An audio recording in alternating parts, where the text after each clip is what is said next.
স্থানতে বিদ্যালয়, মহাবিদ্যালয়, বিশ্ববিদ্যালয় বন্ধ থাকিব।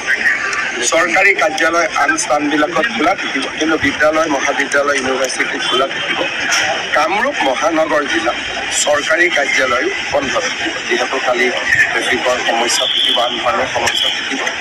আৰু কালি সকলোতে যিমান চৰকাৰী অনুষ্ঠান আছে, কালি সকলোতে আমি জুবিনক স্মৰণ কৰিবৰ কাৰণে আমি অনুৰোধ জনাইছোঁ।